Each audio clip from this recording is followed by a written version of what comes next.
Hello everyone, today I have the privilege of talking to Paul Weston, who is chairman of Liberty GB, and we're going to be talking about politics in general, but with a specific focus on Islam.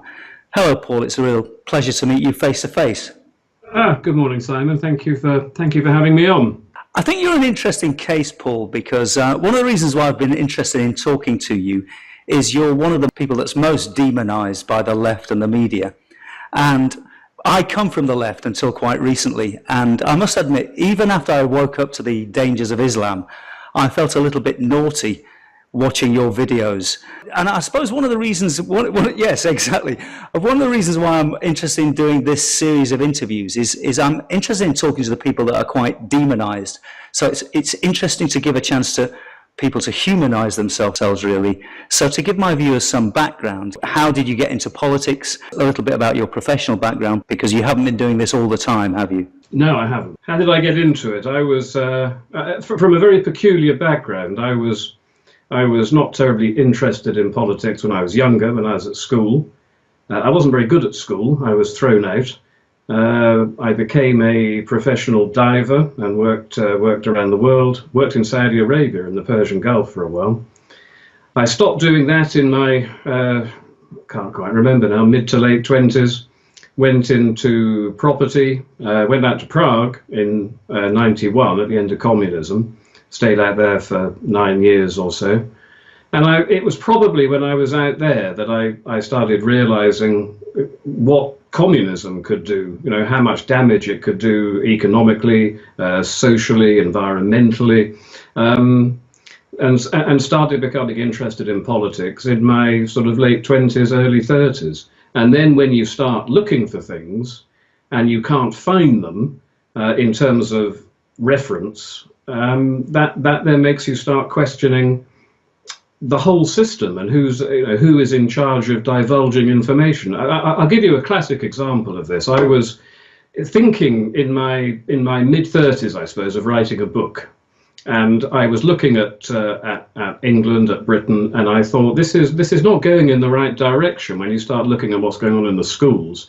So I started to write a book about the decline of Britain, and I couldn't find any reference anywhere. And I went onto the internet and I found conservativebooks.co.uk, and I looked them up and I found lots of books on Disraeli and Palmerston and Thatcher, but nothing that I needed. And I changed .co.uk to .com, and suddenly this whole new world opened up, and I was able to find Thomas Sowell and David Horowitz and this enormous library of real conservative, Samuel Huntington, for example, Clash of Civilizations. So that was really my awakening, which must be about 15 years ago. And then when I was fully awake, I thought, well, we have serious problems. No one's addressing them. Someone needs to. And that's when I started writing and becoming politically active, I suppose. So what were your first political activities? You got involved in UKIP a few years ago, didn't you? Yes, in 2010, when Lord Pearson was, Nigel Farage had stood down, Lord Pearson was incumbent, temporary, I suppose, leader. And he was talking about Islam, and Gerard Batten at the time was talking about Islam. So I joined and stood for the cities of London and Westminster in 2010. And I think I got about 5 votes or something. UKIP hadn't hit its stride at that point. But then Farage came back and said Islam is effectively off the table. I can understand that, especially given what they achieved with Brexit. So if they were going to talk about Islam, I thought, yes, the EU is terribly important, but so Islam, I think, is far more important. It's civilizational ending, and the EU is a bureaucracy that can be dealt with at not at any time, but I just thought Islam trumped the EU, basically, or you could run the both of them together. But I can understand why you get demonized for that, and you don't get invited onto the BBC, and you don't become popular, charismatic Mr. Farage as a result. No, obviously. This is quite interesting because your political awakening started in a communist country, really, so you were concerned about the left. Has Islam always worried you? At what point did Islam become a concern? Well, as I say, I was working. I was in my early mid-20s when I was out in the Persian Gulf. and I was living in in the strictest Salafist Wahhabist Islamic state in the world. I never noticed. We used to go ashore and we were young men and try to. I can't say too much about it, really, but obviously you couldn't drink. But I was completely blissfully unaware of Islam when I was actually living in Islam, and it was the same for me as I think for an awful lot of other people. It was 9/11, and I think just the sheer sort of horrors involved, and I then started looking at it, and from then there's such a huge amount to learn. It takes you a long time to fully comprehend what you're up against, which sadly the very few people in Britain do comprehend what we're up against. No, I mean, this is a problem with the issue, isn't it? I'm going through a crash course at the moment, because it's probably, 3 years since I've woken up to the dangers of it, and I'm pretty belligerent in the sense that I research things properly, but most people just turn a blind eye. And what's really annoying is even when you've got the information, even when you give them the information, they refuse to believe you. Of course, because if they do believe you, then it becomes apparent that you do actually need to do something about it. And if you do something about it, you become the racist, the Islamophobe. So, this is the worst possible thing that left liberals, or not just left liberals, but broad mainstream conservatives, they do not want to live with these labels. If they can live with the labels, they do not want to lose their jobs. If they're happy losing their jobs, they don't want to be assaulted in the street or subjected to death threats. So it's extremely difficult for people to really, A, take it on board, and B, actually do something about it. And I'm not entirely convinced that situation will ever change. Well, and you're particularly direct in your approach to this, aren't you? When I was talking about feeling naughty watching your videos, is because the first video I ever watched was the one that's called "My Name's Paul Weston and I'm a Racist," which is pretty confrontational in many respects.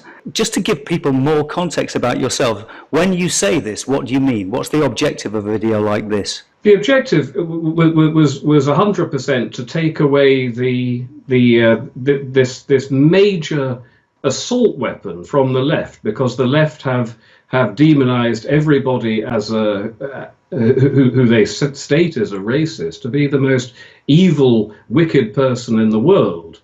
And if you are a black-hating, brown-hating, Scottish-hating, whatever-hating person, then you deserve to be demonized. But what the left have done is they've moved the goalpost to such an extent that if you actually believe in sustaining the majority culture, heritage, and civilization and people of your own country, the left will label you a racist.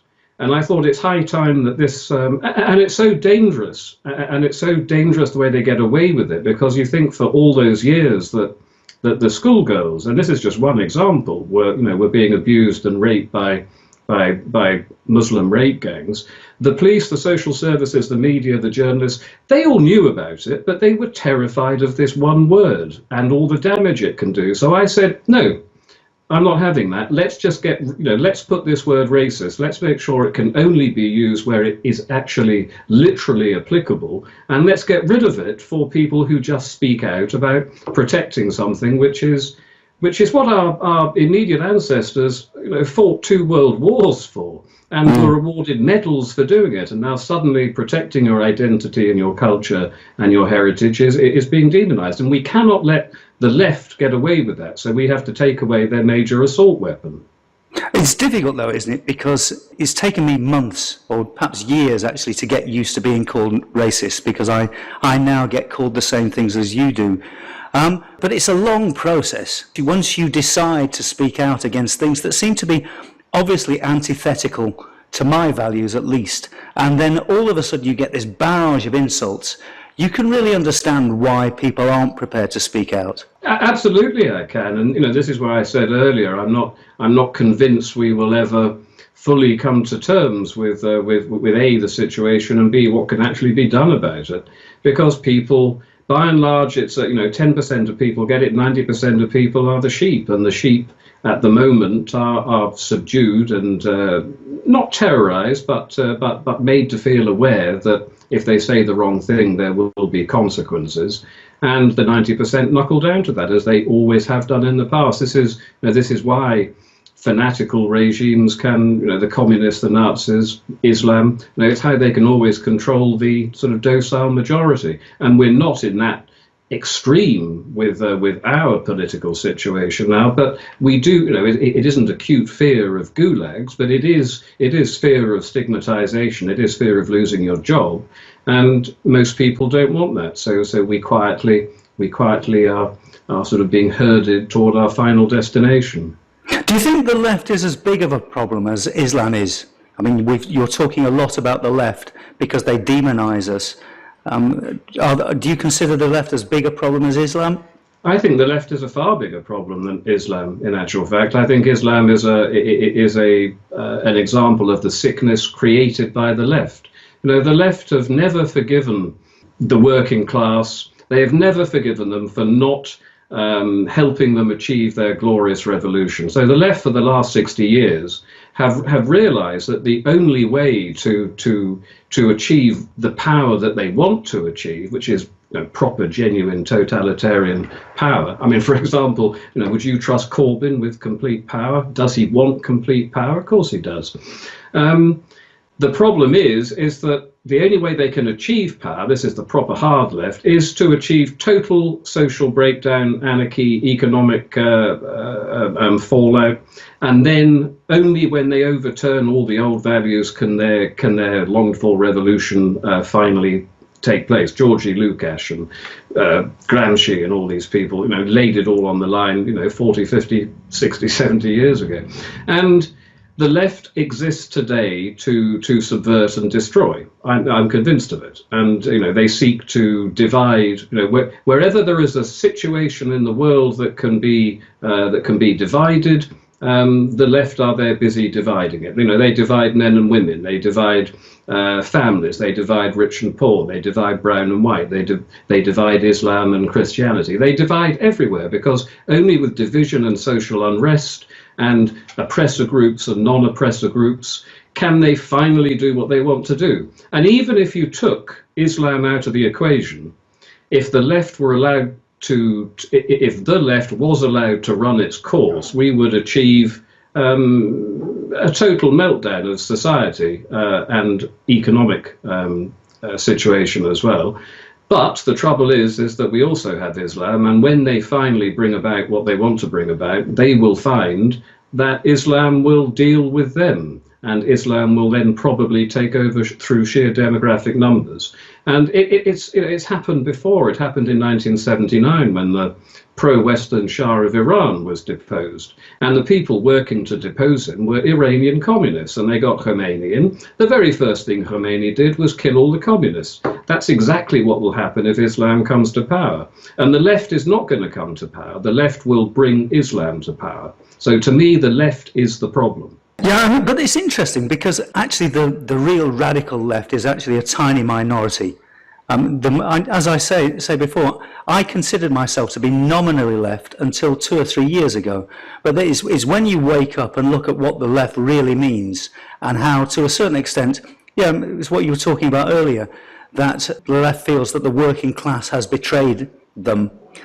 Because I still identify as working class. All of a sudden you wake up and you realize that my working class heritage, which I feel very proud of, is being betrayed.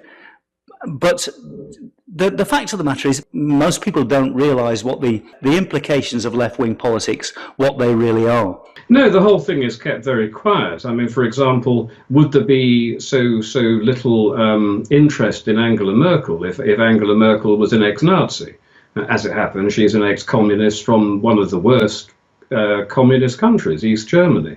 They killed an awful lot of people and tortured and did terrible things. Angela Merkel was a member of that party at that time, and she's now the most influential politician in Europe. People don't understand the damage and the intent of the hard left. And as you say, Simon, they are a small minority, but because they have they have achieved this wonderful language that they have, where they can, as they're pitting and dividing and separating into oppressor class and oppressed class, they are doing it as though they sympathise with the oppressed, as they call them, but they don't give a damn about them. They are doing it because they're pawns in their in their war against Christian capitalist Western civilization, and it's difficult because there are very few of them doing it. The language they use has been adopted by the media, by the universities, by the lecturers, by the journalists, by the mainstream media, and if you speak out against it, you're nasty. You're one of those nasty people. You're not a caring, compassionate, cuddly Corbynite. And of course, it's actually the other way round. And there are an awful lot of useful idiots in this country, and they're running the establishment. They're not hard left. I quite agree with you. But the useful idiots, Lenin's useful idiots, without which nothing could ever have been achieved in Russia, without them, I'm trying to say they are running the entire establishment. Now, you watch the BBC, you talk to university students, you read a newspaper, they're in charge. So the interesting point really is, how recently has this all occurred? Because another one of your important media moments, I suppose, is the Winston Churchill incident. And thinking about this, actually, when I spoke at the last day of silence in London a few weeks ago, which got me thinking about you, and I was making the speech in the shadow of the Winston Churchill monument, but it got me thinking very much about how British values or British society has changed so much since Winston Churchill was around. People criticise me a bit. It wasn't because Winston Churchill is such a hero of mine, but what got me thinking is that back in Winston Churchill's day, he was clear about the values he was protecting. He was very clear about the enemy that the British were facing in Nazism. And I think one of the big problems is that the whole idea of the values that we hold have been scattered by the left in the last 75 years or so. They have, and it's been done deliberately. Going back to this expression that I used earlier about Georgy Lukács, one of the Frankfurt School boys and communist. They said that to paraphrase it, he said, we will never achieve our revolution unless we overturn all the old values, customs and traditions. Without a total destruction of the old order, the new order can never come about. So the left have been working to destroy everything which basically built Western civilization. If you look at what they're attacking, they're attacking the family. I mean, this is so important. They're attacking the family. They attack the middle class because we're all terrible bourgeois snobs. But the middle class is the backbone of any functioning, democratic, successful society. It's just necessary. In actual fact, I was reading a thing this morning in the Spectator by Toby Young, who was talking about a law school in America, and apparently this is the first I heard about this. Two professors have written a little sort of thesis about the importance of bourgeois values, and they said they wrote this memo addressed to their students, and it said, get married before you have children. Try to stay married for your children. Work hard and go out of your way to favour your boss or your client. Don't drink and take drugs. Be polite to your next door neighbour. Try to be civil in your everyday life. All of these things are a sort of a mixture of the sort of the Protestant work ethic and obviously religion, and it has been denounced. There's a firestorm going on in America where all the opponents, which are pretty much every other law professor at the university, are saying, don't try and inflict your bourgeois values on people of colour and people of different religions, because you are just showing yourself to be white supremacists. And the idea that this is what the left has done. They have taken away every single foundation that built Western civilization. They have been beavering away, undermining it for decades. And the reason they're doing it is to bring the whole edifice crashing down, and then they will finally have their glorious revolution. That's why they're doing it, and they have destroyed all of our values. It is a completely different world, the Western world now, compared to Winston Churchill's day. It's an inversion of morality. Everything that was the right way up is now upside down. Everything that was good is now bad. And it's so destructive. And so few people can see it, Simon. Oh, yeah, and it's really frustrating. I would disagree with you to a certain extent. Going back to my working class roots, I think they're just basic values. The left has left me behind rather than me leaving the left, because I was brought up in a working class community where everybody was auntie this or uncle that, where you could, all these cliches about being able to leave your door open and going round for tea at someone else's house when your parents weren't in. Now, this relied on basic trust between people and people being decent to each other. We're not even talking about bourgeois values. We're talking about basic human decency, I think, to a certain extent.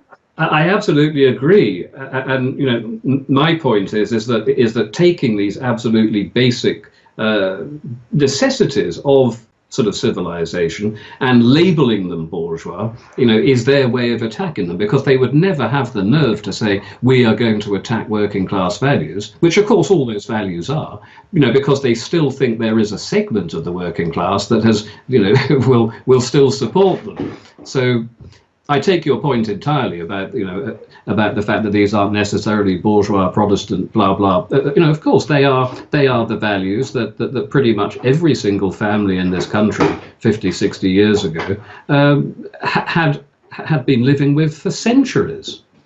Yeah, totally. Can we focus on the Winston Churchill incident, because it's been an interesting incident in your career. What you did is you actually quoted a Winston Churchill speech, and then.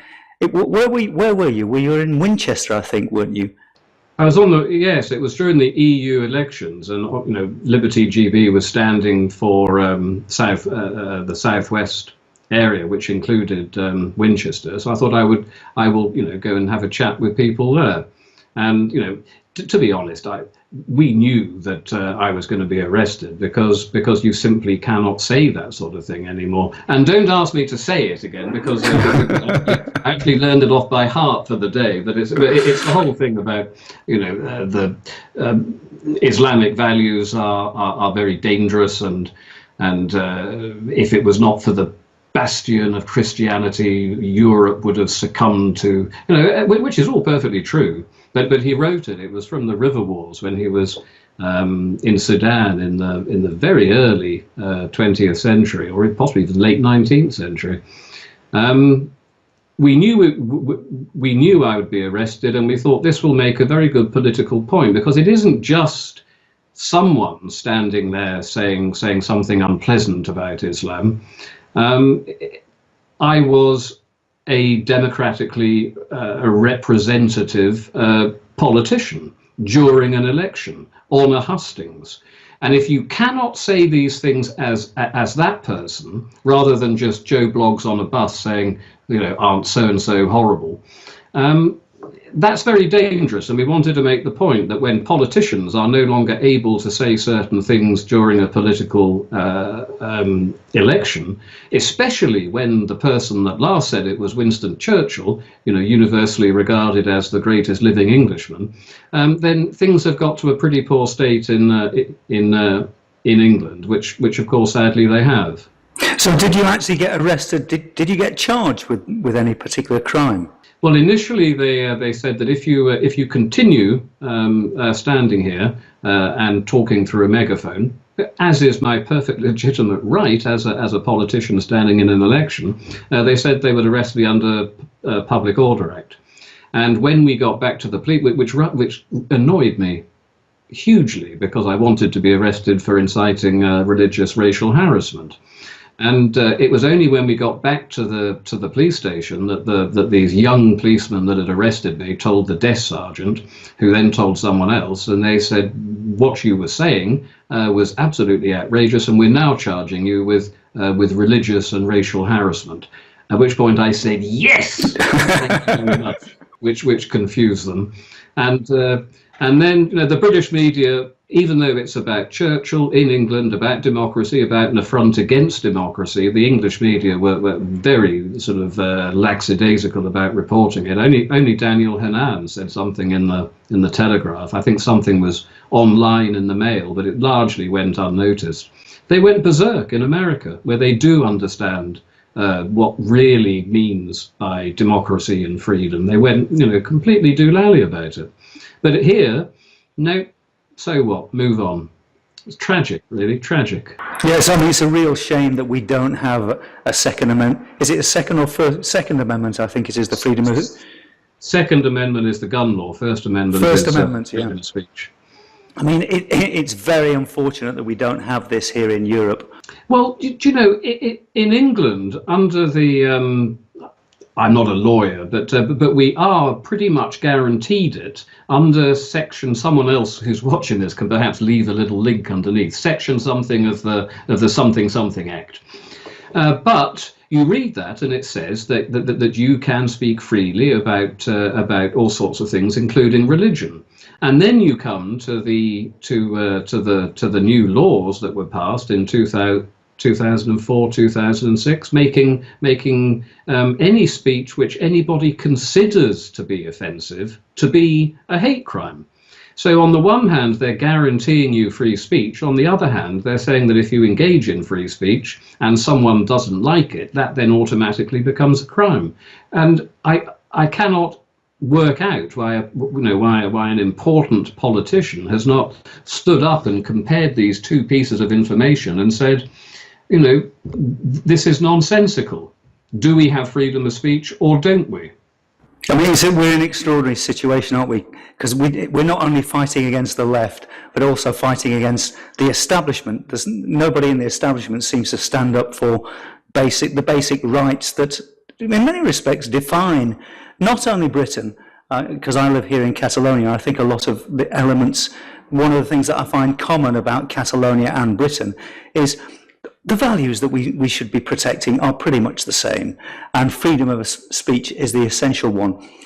Okay, let's move on to the next section of the interview, and let's deal more specifically with Islam itself, because I think this is the central to the current problem we're facing. The left aren't going to go away. The establishment have always been the establishment, but Islam is a much more recent problem. It's something that's occurred since you and I were both born. I was born in 1960. I think you're a little bit younger than me. But it's something we couldn't possibly have imagined as we were growing up. I certainly couldn't. What is it that you think is so antithetical about Islam to the values that we've just been talking about, really? Well, Islam is a supremacist ideology, and if they come into contact with other ideologies, cultures, religions, they are duty bound to take them over, and that's always been the case. And that is why, for 1400 years, Islam has always had a violent past. And I think that when you see what Sharia law is about, even ignoring the chopping off of hands and the stoning to death of adulteresses, I mean, even if you ignore that, no English person, no British person would want to live under Sharia law. Not a single one of them. And Sharia law comes with Islam. When you have, there are no majority Muslim countries in the world that are not run under Sharia law. And even if there were, we are now seeing a slide in places like Indonesia and Malaysia, which are becoming considerably more hard. I mean, I was born in Malaysia. My parents said, you barely noticed Islam. You notice Islam in Malaysia today. It's becoming very, very literal. Literal Islam is a supremacist, violent ideology that seeks to impose itself through war. and Muhammad was a warlord. The Quran is littered with references to war. The Quran, in actual fact, is a blueprint for global domination via violence. That's what it is. So I would not be too perturbed about Islam if it was not a question of numbers. And to me, the biggest thing now is this explosive growth in Muslim numbers. And I've often made the point that back in the 60s and 70s, when 100,000 Muslims became 200,000, nobody noticed. Today, when 3 million Muslims become 6 million Muslims, people will notice, because they are already getting into the establishment and making sure the establishment represents them and pushes for things for them, like halal food in all the supermarkets, and just a little thing like that. But that's with 3 million. When you get to 6 million and 12 million, you suddenly, and of course they're young. People often say to me, how can they possibly take over when they're only 5% of the population? And I just think, how can you, something this important you should really be thinking about, because they're not 5% of the population. They are, but the young ones, the ones that are going to breed and have children, are now 15% of the population. And we are not the other 75%, because we, as our young ones are not 75% of the population, because there are so many other foreigners here who are non-Muslim, but they're also not us. So this disparity is slowly. And my point about this really is that if you look at this 15-20% today, them, and 80-85% us, if the birth rates don't change and they go on as they are, it only takes 2 generations for the 20% to become 80% and the 80% to become 20%, because our next generation will be 25% smaller. Their next generation doubles. You do that twice, you invert that complete thing. And I think that will be achieved by 2050. Well before that, I think people will realize we've woken up. And I think that this will lead to confrontation, to civil war, and not just in England, but all across Europe. And meanwhile, you have Pakistan with nuclear weapons. You may have an Iran with a nuclear weapon by then. We have the potential for starting a World War III.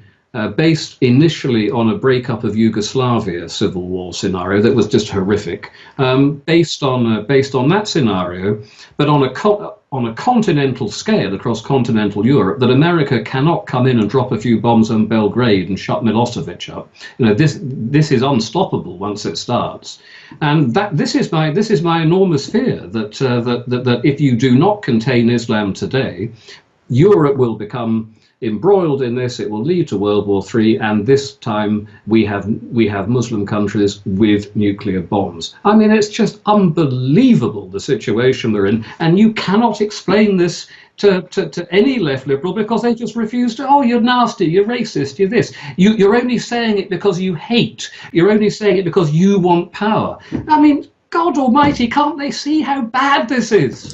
Yeah, totally. Because we've got a fifth column, excluding the external enemies, we've got a fifth column amongst us who frequently tell us quite openly that how much they hate us. We're in an extraordinary situation. The situation here in Catalonia is very different, because obviously the UK has had a relatively settled Muslim population for a number of generations. But here in Catalonia, in 1995, there were only 35,000 Muslims. Now there are 500,000 out of a population of 7.5 million. I was walking past a school the other day, because after you get to a certain age, my daughter is 23 now, I think she is, so I don't look at schools very often, but I walked past a school the other day, and all but 4 or 5 of the kids were foreign, many of them wearing headscarves. So this is one of the concerns we have, because I think I agree with you. As I said, your message seems to be very confrontational until you listen to it a little bit more closely. Once a flashpoint starts in any place in Europe, I just think this is going to mushroom everywhere, and it's going to be completely out of control. I absolutely agree, and it's can it be dealt with peacefully today? I think it should be attempted, because if we don't attempt to deal with it peacefully today, we are going to have to fight in the future. And I don't suppose it would end up peacefully, but you could try to do it peacefully. You could try to say we are no longer allowing Saudi Arabian money financing our mosques in England or across Europe. We could say that if mosques are found guilty of promoting sedition, misogyny, homophobia, they'll be not just temporarily closed down, they're closed down. You don't do that in our country. There should be no more imams speaking in foreign languages, so we know what they are saying. All of those public funds, which are a lot of these Muslim organizations are drawing, their existence is based on our paying tax, basically, and the government is funding them. Close them all down. Make it virtually impossible to actually practice Islam in this country. And with a bit of luck, an awful lot of them will go somewhere else where they can do it. And the ones who are left behind, who don't care too much about Islam, fine, let them stay. But can you imagine what would happen if you tried to do just that? You try and close down a mosque, you try and stop doing, you try and actually prosecute someone for female genital mutilation. No prosecutions. You start actually use the law which exists to prosecute them when they are doing bad things. But they would be up in arms. The government knows they would be up in arms, and they're too genuinely frightened of them. But it seems to me that there has to be a point, otherwise this is going to get beyond the pale very, very quickly, where, and I agree with you here, that all you need to do, or not all you need to do, but what you need to do initially is a strict application of the law. So apply the law, start applying the law equally to all British or European citizens, irrespective of race or religion. And there are so many issues that seem to, because in part it's the ideology, but the other side of it is the actual behaviour of Muslim communities. I hate this word community used in this context, but there are things like the rape gangs. How is it that the rape gangs have gone on for so long without the law being strictly applied?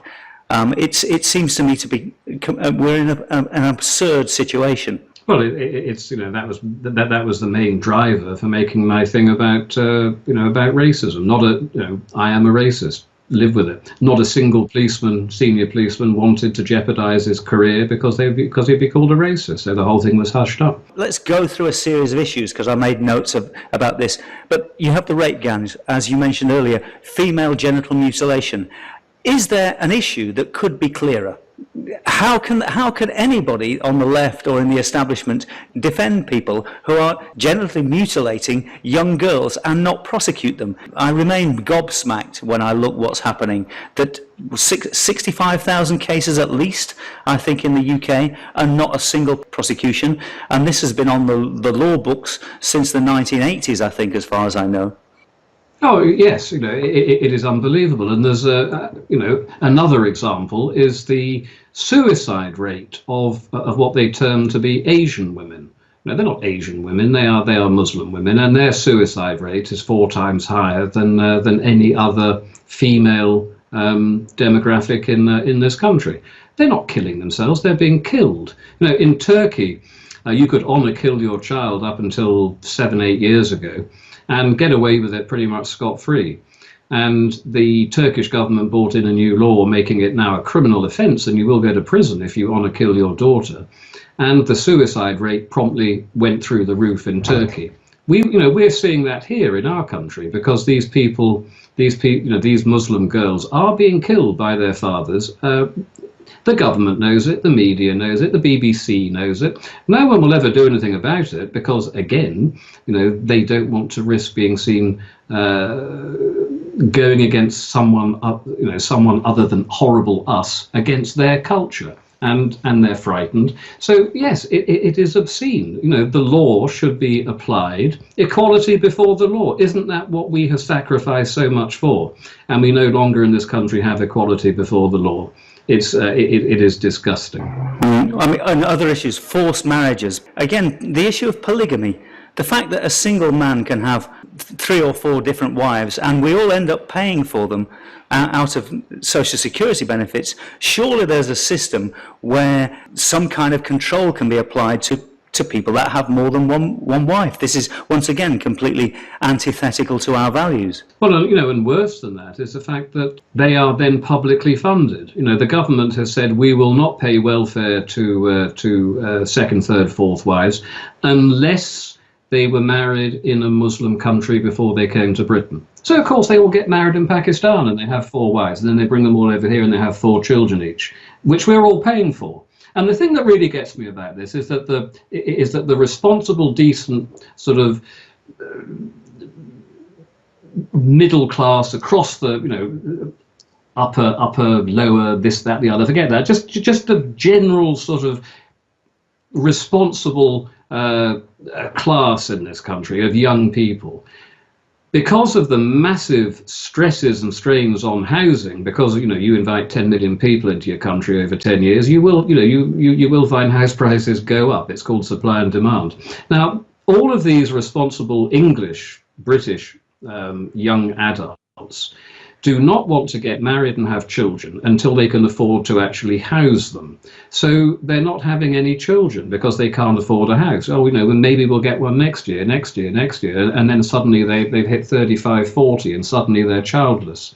But meanwhile, all the tax money they're paying by working their 12-hour days is being used to go to the wives and children of 16 children of one Muslim man with 4 wives in separate houses, and those houses will be being paid for in housing benefit. So we are encouraging them to have lots and lots of children, whilst we are stopping responsible English-British couples from having any children at all.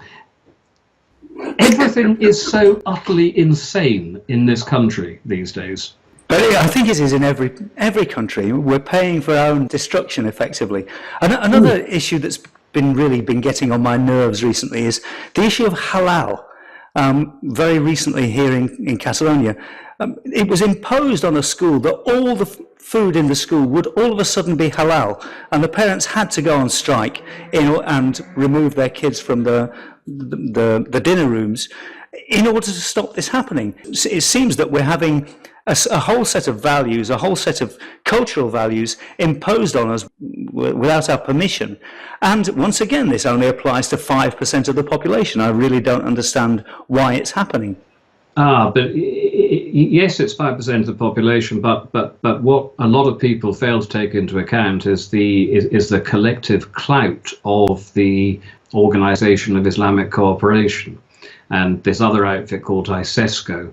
Islamic something or other, and they made it very clear in the 1970s that OPEC would only sell oil at reasonable prices to the West if the West was to do as they were told, basically, which was to open the doors to unvetted, unchecked Muslim immigration, if they were to allow them to live in their own areas with their own customs, their own rules. This was the beginning of multiculturalism. This was a demand by the OPEC oil producers. You will not try and inflict your culture and your horrible, decadent, disgusting liberal beliefs on the Muslims who we will be sending over to you. And all of this is laid out, by the way, in an 80-page document, which you can link to underneath now if when you edit it, and I will send it to you after this. Okay, and make sure you do. And it basically lays out, and these are not inconsequential people. These are United Nations, these are Saudi Arabia, Qatar, huge amounts of money, huge political influence, the OPEC countries. It's a deliberate plan. Nothing makes any sense with only 5% of the population. Everything makes sense when you see the fact that we have basically been subjugated by cheap oil for the last few decades, and we are now finally waking up to what they're doing, and they've written it out. It's all on this 80-page document. So why didn't the people like Harold Wilson and Jim Callaghan back in the 70s didn't seem to be so extreme to me. Why did they allow this to happen? Surely they were aware of the dangers of Islam and the potential dangers of Saudi Arabia in these countries. I don't suppose they, we were saying, how do we know about it today? And 2001 was 9/11 was my eye opener. If you go back to the 70s, the numbers were so minuscule, and the importance of cheap oil was so paramount that they probably thought, well, do we pay 4 times the going rate, or do we get it 25% cheaper? We're an industrial country. Without oil, we're bankrupt. And I think they weighed up the pros and the cons of maybe 100,000 Muslims and very, very expensive oil, and said, okay, we'll take, we'll agree to that. And then the whole thing snowballed. It's now out of control, and because it's out of control, which it is, no politician, no elected politician, will do anything about it because it's just too big a thing for them to confront. And the current clutch of politicians, not a single one of them ever went into politics to save England. They went in there for personal reasons, or possibly some sort of, perhaps some decent reasons, but not a single one of them is equipped to deal with what's coming our way. So, and that's a result of the very small beginnings under the people like Wilson and Callaghan, up today to the point where they now recognise it, of course they do, but they're too scared to do anything about it. So they're now engaged in catastrophe management. And part of their catastrophe management is saying, okay, this group is going to get bigger and bigger and bigger, the Muslim group, and this group's going to get smaller and smaller and smaller, us, 25% per generation. We need to start appeasing them and making sure this lot don't try and force us to stop us appeasing them. So that's why the situation is as it is today. And we've also got the additional problem of, I think, Muslim infiltration in the institutions, particularly Muslim politicians, who are evidently influencing Labour Party policy in particular. But this is one of the reasons why the councils, city and county councils, have become so unmanageable, because there's Muslim politicians calling the shots within these institutions. Do you remember The Godfather, when they were talking about the rise of black gangs in New York? And one of the mafia blokes says, "Excuse my language," he says, "niggers ain't no problem. They ain't no problem." And blacks in America are not a threatening problem, nor are they here. Islam, Muslims in this country, are a massive problem because they are the mafia. They are infiltrating all the positions of power that the mafia would need to do in order to conduct, on the one hand, their big money business, and on the other hand, they're laundering it through legitimate real estate deals, in which case you need to know councillors and senators and lawyers, and this is what Islam is doing all across the West. They are getting themselves into every single position of political influence, or any influence, the media, education. They know what they're doing. They are sitting on school boards of, on the governors. There is nothing that does that in the, if you ignore the top level of government, all the stuff that comes down from underneath that, every single different layer and sub-layer, you will find Islam's beavering away, because it's part of their plan. Read this document, it's all in there. Well, that's A. There is no B. It's part of their plan, and they're doing it very well. They're fantastically organised. They're fantastically well funded. They're fantastically committed. They're fanatically committed. It is so dangerous. Do you think we're too far gone? That's $1 million question. I think we're too far gone democratically. Yeah. I think that if you wanted to democratically do as I suggested a few minutes ago about closing down seditious mosques and making life uncomfortable for them, so if they chose to live elsewhere they would, you could do that today, but we will not have a government that can do it today. In the next elections 2021, that government will not come about then.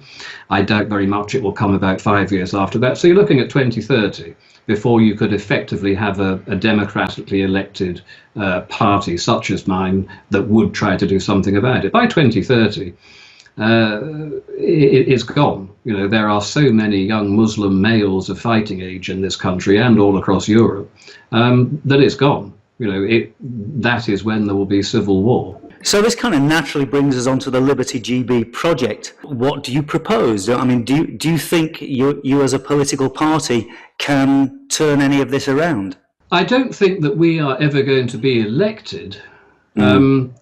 I think, or possibly if we are, it will not be till 2025, 2030 when sufficient people are awake. But the reason that we're there is to, you know, UKIP were never elected into power, but we got Brexit. You know, we need to put pressure on the government, to try to do the right things. Simple things like enforce the law, you know, equally and fairly between every single citizen of this country, which includes people that gang rape, female genital mutilate, honour kill, honour violence. Treat them the same as you would treat a white person. That's all we're asking.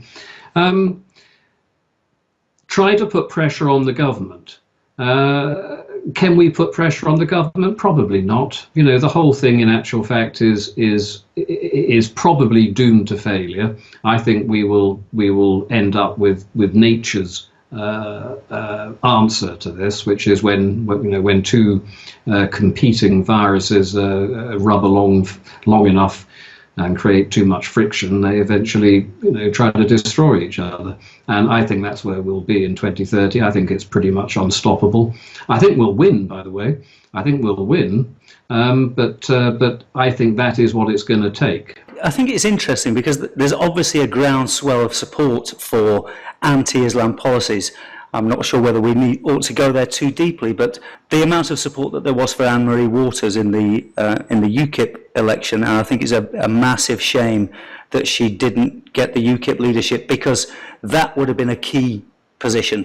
UKIP do have sufficient influence on British politics in order to put Islam firmly on the table. So Anne-Marie's defeat was a massive setback, I think. I think that I imagine that Anne-Marie will probably start a new party, but the trouble with that, you know, the difference between that and taking over UKIP is that the mainstream media will say that if you want to have airtime on Question Time or, you know, any political program, or even have I got news for you, you know, you need to have, as a political party, you need to have councillors, you need to have MEPs.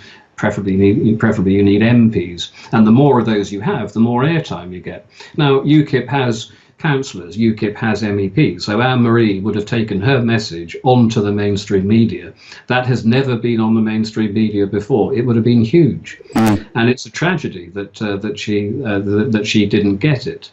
If she starts a new party, possibly in years to come, she'll have MEPs and she'll have councillors, but I think she'll find that in the very beginning, the mainstream media will just completely pretend she doesn't exist.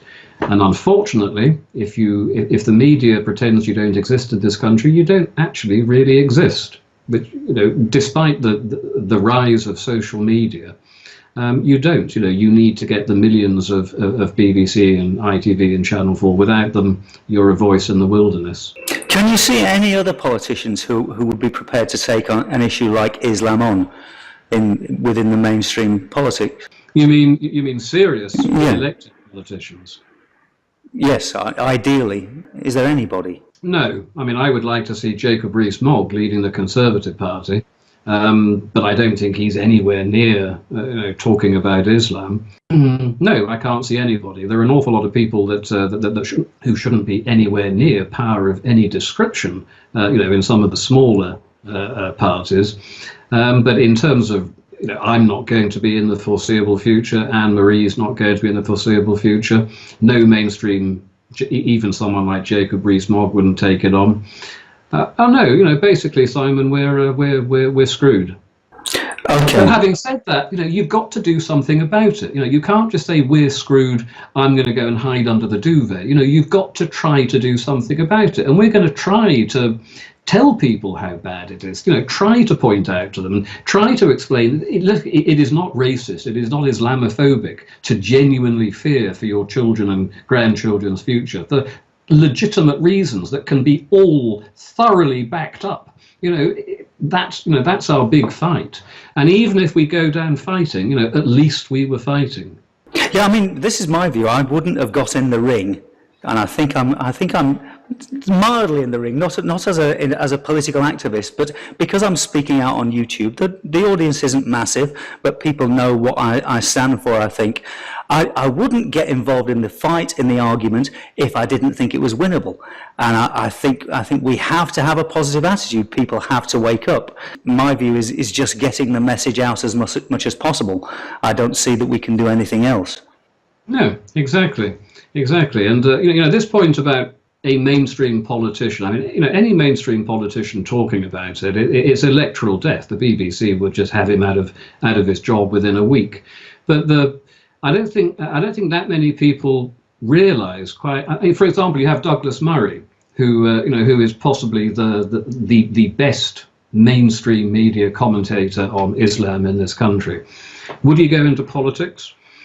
I don't think he'd put himself on the line, because if you do that, you get legitimate threats of death. And this idea, of just how hard it is to find someone that is credible. I think Anne-Marie is credible. I think I'm credible. Yes, I think you're credible, actually, which is why I'm talking to you. But it is so difficult to find someone because, first of all, you have to actually know about it. Now, very few people know about it. If you do know about it, you then have to be prepared to stand up and say it. That's an even smaller percentage of a small percentage. If you are credible, if you are not, you cannot have a dodgy past, you can't have a dodgy background. You have to come across as being personable and okay, and that's another one that deselects people. By the time you go through all of this thing, are the people that would like to do it, but who just don't quite have the balls to do it. Yes, there are some of them. By the time you get down to the very end of it, to me, in this country, there is me and there's Anne-Marie Waters. I think Anne-Marie has a couple of drawbacks in the fact that she is very much a leftist turned to the right rather than a natural conservative. And I don't see anything wrong with being a natural conservative. I think it's what effectively made us. But there are two of us basically, in the whole country, which is very sad, especially when you look at what's going on all across Europe, where they've got all of these parties. Now, I know it's proportional representation, so it's much easier. But Sweden Democrats are now polling #1 in the polls. They were nowhere 10 years ago. Germany, AfD, 13%, 12 point something percent, 90 sitting MPs. Geert Wilders, Marine Le Pen, they are all actually doing something about it. And England, Britain, with its probably outside of France and outside of Germany, until Germany only recently that signed its own death warrant. We are in one of the worst positions, in Europe, and we have the least representation in terms of anti-Islamic parties. We have no representation, nothing, and that's unheard of in any other country. Which again, going back to what you were saying, can we do anything about it? Our electoral system is a huge impediment to talking or doing anything about Islam, because nobody wants to go first. But there is a groundswell of support. I know this because I'm speaking to a lot of people. If that groundswell of support wants to find out more about you, and I would encourage people to join Liberty GB and make donations to Paul's cause, how can they get in touch with you? Liberty GB website, which is libertygb.org.co.uk. Yes, Liberty. I've got it here in front of me. libertygb.org.uk. They can also get in touch with you on Twitter. What's your Twitter handle? Paul West. I am not good at social media. I steer well clear of it. Paul Weston Lib GB. But everybody really ought to get in touch with Paul. Find out more about Paul. Some of his more interesting conversations are the longer talks he's had with various radio people, I think. Hopefully you'll find this conversation Paul and I have had interesting. I think we need to get these issues really on the table. I think what's interesting about you, Paul, is your take is slightly different from other people I've spoken to, which is why it's important. One of my obsessions is that there needs to be a plurality of voices speaking about this issue. So I have no particular problem with Anne-Marie coming from the left, or you possibly a natural conservative, basically because when the more decent people that stand up and speak out about this, the better, in my opinion. I absolutely agree. Well, thank you very much for speaking to me, Paul, and hopefully we'll have you back here on my YouTube channel sometime in the future, because I'm pretty sure we've got plenty to talk about. Lovely. Thank you for having me on, Simon, and thank you for being such a wonderful, good, honest host as well. Thank you. Well, thank you for coming. Let's stay in touch. All righty. Cheerio. Bye-bye.